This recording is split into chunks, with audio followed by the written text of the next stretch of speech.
They sent fake cops to my driveway to drag me out of my own house.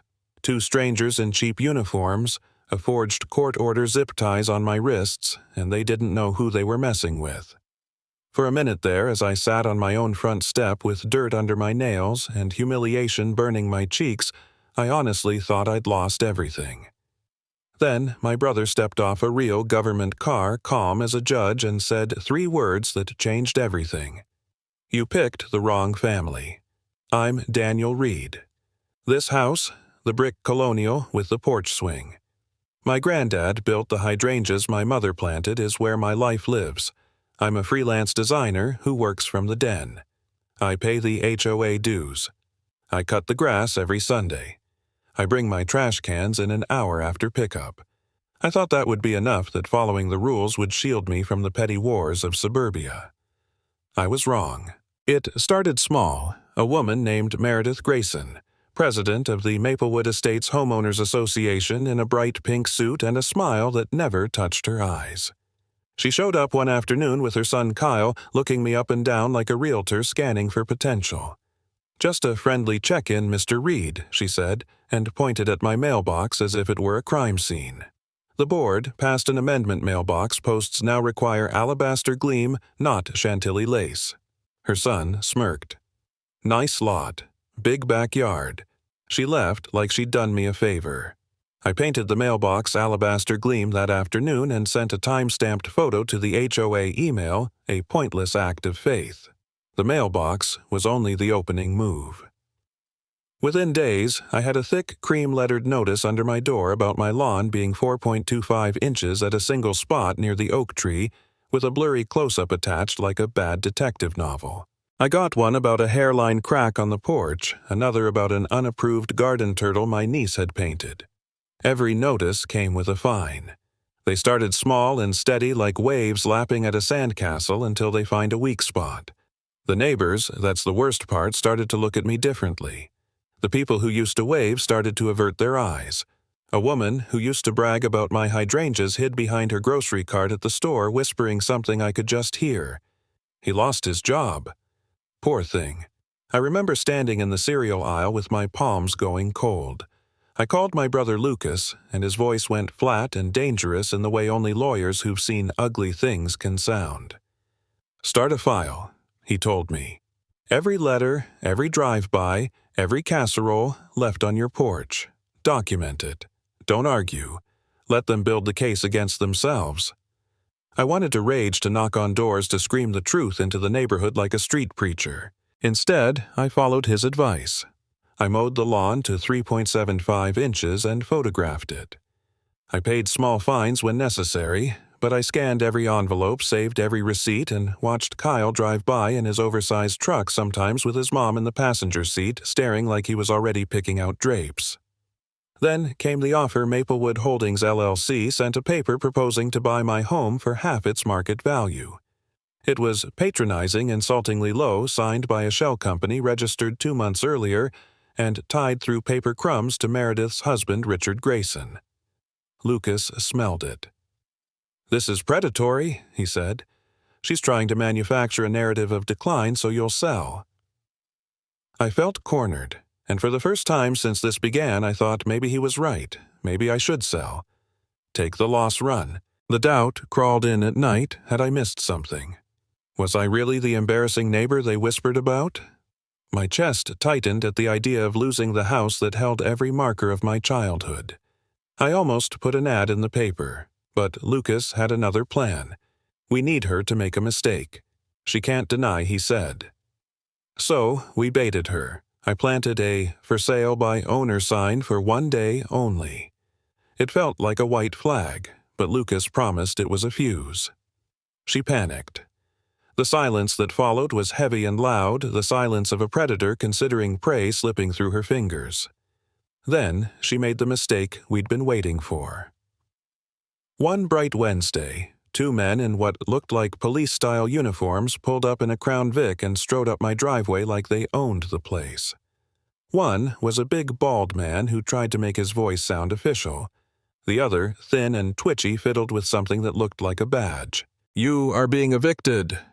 The bald one barked, thrusting a folded piece of paper at me, a counterfeit court order with a pixelated judge's signature. My heart did the peculiar flutter that is not fully fear, not fully anger. It was the part of me that catalogs everything that can be used later. I played small because Lucas told me to, because the cameras we'd installed were rolling, because he had people on the way who would turn this humiliation into evidence. I didn't bolt. I let them make their move. They grabbed me, clipped zip ties on my wrists, and pushed me down on the front step. Meredith and Kyle strolled across the lawn like vultures. Meredith's smile was feral. She said loud enough for neighbors to hear, "If you had just accepted our generous offer."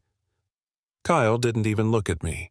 He was already measuring for his big TV, and in that moment, trussed up on my own stoop, I felt everything humiliation rage the ugly urge to lunge and knock them into the dirt.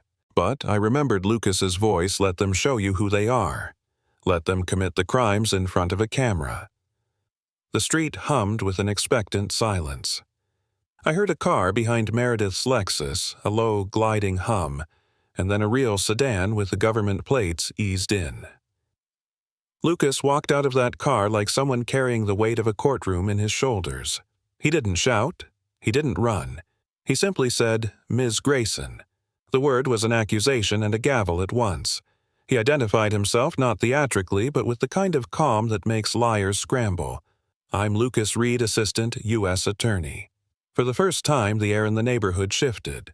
The men who thought they were cops went from swagger to small, and the forged paper in the bald man's hand looked like what it was, a child's craft. The detective from the city's financial crimes unit stepped out of a cruiser. An FBI-type woman in a sharp suit took a note, and the whole manufactured scene imploded. Lucas walked me over, cut the zip ties, and laid out what we had: the stack of violation notices designed to create a persona of neglect.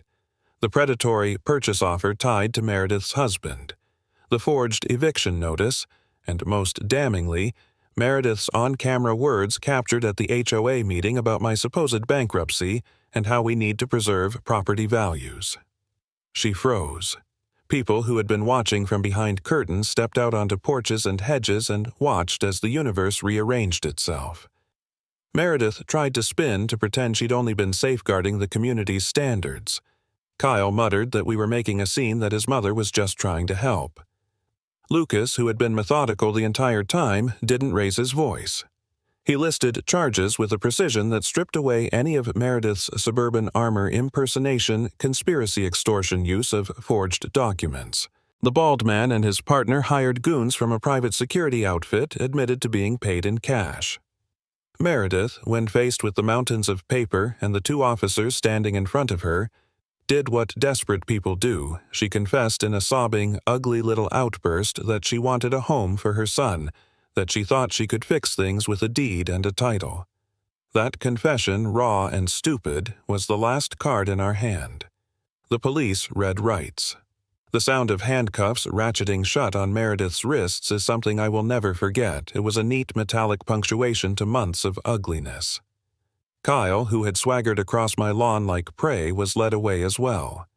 The men who had tied my hands got to ride in a patrol car, their bravado dissolved into shame. The neighbors came forward, some with tears, some with apologies. The old woman from the grocery store walked across her lawn and said, shaking, "I'm so sorry."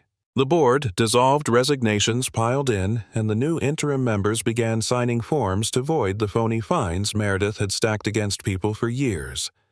I wasn't crying with joy. I was exhausted. Raw hand, still a little sore where the zip tie had cut me. The climax was not a party. It was the end of a long, bureaucratic bullying, a small person's empire finally collapsing under the weight of actual law. Meredith's power. The binder, the meeting room. The whispered rumors dissolved into a police report and a 10-digit case number. As she was led away, she screamed something about her rights. An officer told her calmly that rights existed for everyone, including the people she'd tried to steamroll. I stood on my porch and watched her go, thinking about the porch swing, the hydrangeas, my family's pictures on the mantel. There was no triumphant music, no confetti. There was just the quiet of neighbors talking of people who'd been afraid long enough, beginning to tell the truth. The short lesson is simple power without accountability becomes tyranny.